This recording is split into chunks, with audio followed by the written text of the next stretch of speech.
how to put gasoline in Yamaha NMAX.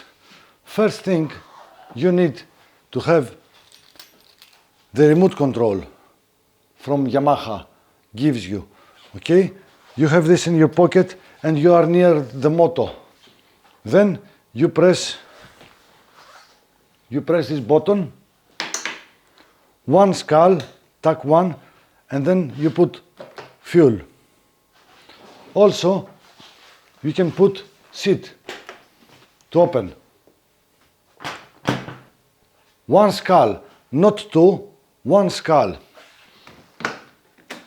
And I close it again. If I press two skulls, tack, tack, here does not work, okay? So make sure you go back to one skull and here it works.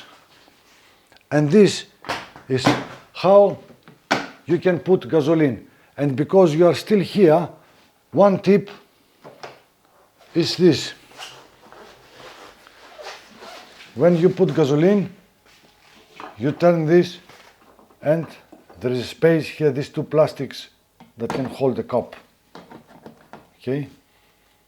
It's nice and clean while you put gasoline.